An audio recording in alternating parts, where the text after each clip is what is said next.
Manchester men are now like 11 tigers who have all tasted blood. Football all the time. That's the Manchester watchword.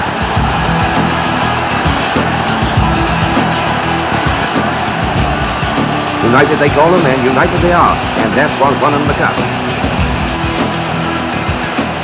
This is the all-conquering Manchester United team of the moment.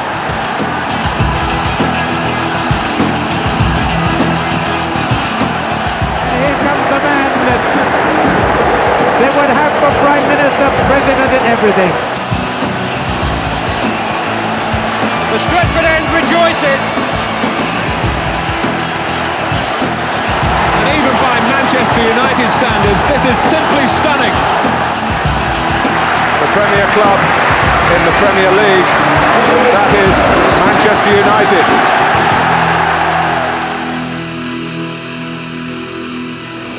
Manchester, the birthplace of the railway. A revolution in transport that generated the energy for the city's other greatest claim to fame. The first Manchester United footballers were railwaymen, employees of the carriage and wagon works of the Lancashire and Yorkshire Railway at Newton Heath, just east of the city on the way to Oldham. It was 1878, 6 years after the formation of the Football Association in faraway London. And on a stony swamp in North Road, Monsell, close to the railway yard, the pride of the Newton Heath depot were taking on the engine drivers and maintenance men in the very first Manchester Derby matches. Those who weren't selected watched. This was a football city from day one. Although cricket did have its place in the club's original title, and the official colours were not red but green and gold halves with black ties. The players changed into their kit in pubs, first the Three Crowns, then later Shears Hotel. In 1886 they won their first trophy, the Manchester Cup. The proud railway executives gave their star players time off work to play and train. Dashing Sam Black was club captain. United had style from the very outset. Then along came William McGregor of Aston Villa with his idea for a football league. Newton Heath were not amongst the original 12 disciples of the English game, opting instead for a place in the fledgling second division, the Football Alliance. They dropped any reference to the railway from their name and employed their first full-time official, Secretary A.H. Albert, headhunted from Aston Villa. In October 1891, Newton Heath, soon to become Manchester United, beat Ardwick, soon to become Manchester City, 5-1 in an FA Cup tie. But the following year, the club's Football League debut ended in defeat, 4-3 at Blackburn. There were plenty of teething troubles in that first year in the big time, 6 games without a win, before on the 15th of October 1892, Wolverhampton Wanderers were eventually beaten at North Road, 10-1, still the club's record league victory. The man on the left, Bob Donaldson, scored their first ever hat-trick that day. The man on the right, Joe Cassidy, reached a century of goals for the club. No match of the day then to record their feats for posterity, only sketches on postcards, and there can't have been much demand for those at first. Newton Heath only avoided relegation by beating Small Heath, the infant Birmingham City, in a playoff. The drop was postponed for just one season though. Bringing up the rear again, they disappeared into the second division for the next 12 seasons. But just after the turn of the century, the club's problems were financial. In 1901, a fundraising bazaar was organised. One of its attractions, a St Bernard dog belonging to Captain Harry Stafford, that was to become one of United's best ever friends. They had a bazaar, money-raising bazaar, and there's a wonderful story, quite true, about a St Bernard dog with a collection box attached to its neck. Halfway through the proceedings, it bolted through the door, including the collection box, and finished up in a pub. It fell into the hands of J.H. Davis, who owned this pub, and he was a wealthy brewer. And Davis was told of the club's plight, and he came to the rescue. Leo Rocca's father, Louis, served the club for the best part of 50 years in every capacity from tea-boy to assistant manager. Initially, he led one of the team's most colourful band of supporters. But it was the support of one J.H. Davis and his friends that spared Newton Heath from a winding up order in 1902. The players' wages were due and £2,000 had to be raised. Davis became the new president, demanding a new approach and a new name. According to Leo Rocker, it was his dad who obliged. They called an extraordinary general meeting to discuss the club's future, and it was decided to first change the name. And all kinds of suggestions were put forward, but my father got up and suggested Manchester United. The trademark that is Manchester United was registered on the 28th of April 1902 in new colours, red and white. There was a new headquarters befitting the club's sense of ambition, and very soon a new man in charge of team affairs. United's first real manager took the reins the following year. Ernest Magnall arrived from Burnley, and the talent to make the club truly successful for the first time soon followed. One of the first players to wear shorts above his knees, £400 centre-half Charlie Roberts from Grimsby. In a famous half-back line, he was flanked by Alex Bell and the sturdy Dick Duckworth. In Magnall's third full season in charge, they steered United to promotion and the quarter-finals of the FA Cup. But whisper it, this was very much Manchester's second team. Rival City were already a top-flight side. They had won the cup. In 1906, Magnall paid £500 for their star turn, the charismatic Billy Meredith. Banned in bribery and illegal payment scandals, but an irresistibly magnetic force who was to prove something of a Pied Piper.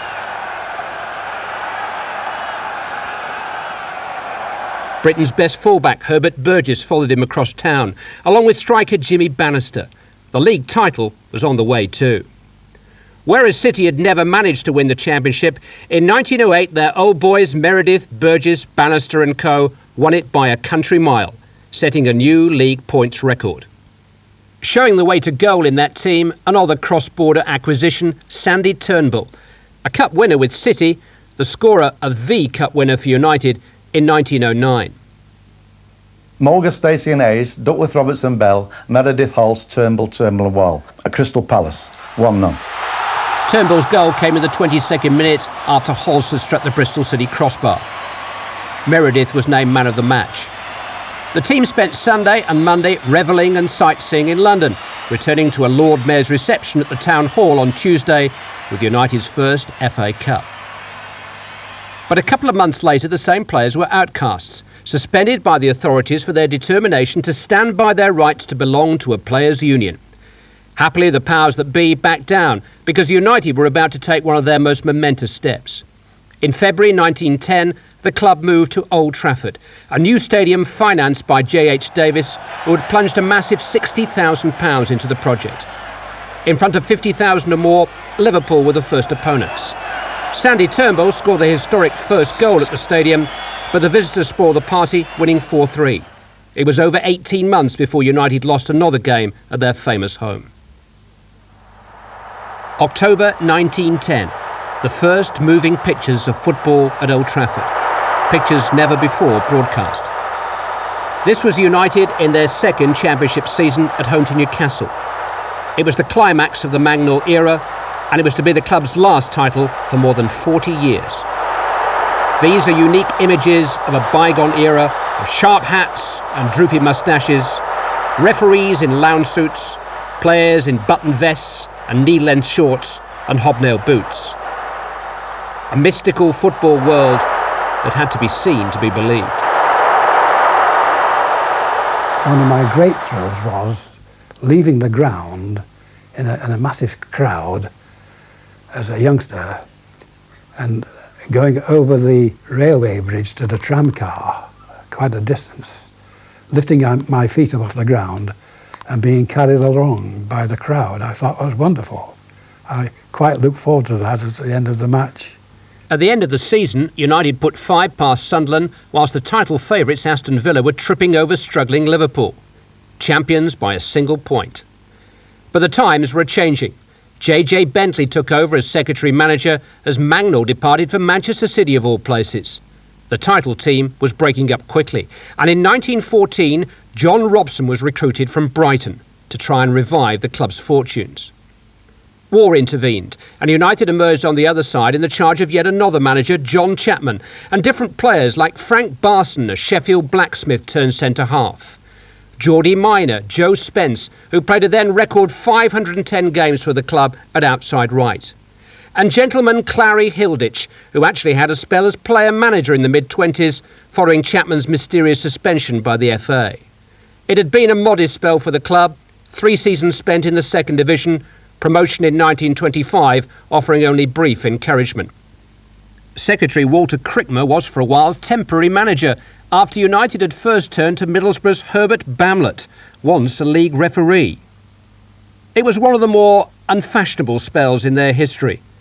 A cup tie at Bury of all places, a cause for some considerable excitement at the time.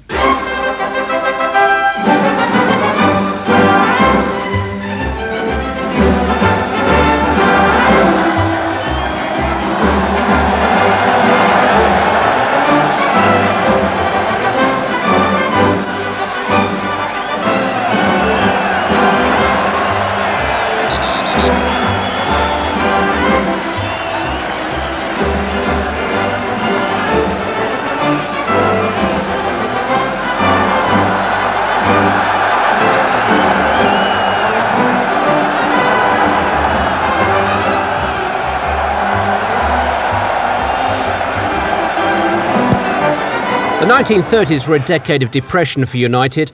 After losing their first 12 games of the season, they plummeted back into Division 2. The supporters had seen enough. They vowed to boycott the home match with Arsenal. 3,000 or more squeezed into a public protest meeting. For the final fixture of that relegation season, less than 4,000 turned up at Old Trafford. But again, there was a man for the crisis. James W. Gibson, a textile magnate who pledged more than £30,000 to save United from going to the war. Acrimoniously, he swept aside the old board of directors and became chairman himself, currying favour with press and public alike and launching an appeal for a further £20,000 in return for a guarantee of a fresh start for the club. Just as J.H. Davis had saved the day 30 years earlier, J.W. Gibson emerged as United's knight in shining armour. For the long-suffering fans, anyone would do. But it got worse before it got better. Relegation had become an occupational hazard, and despite the appointment of Scott Duncan as manager, the class of 1934 actually flirted with demotion to the third division. Only victory away to fellow strugglers Millwall could spare them from the trapdoor. Goals from Tom Manley and Jack Cape were amongst the most vital in the club's history. United stayed in the second division, but in the very same week, City, with one Matt Busby in their team,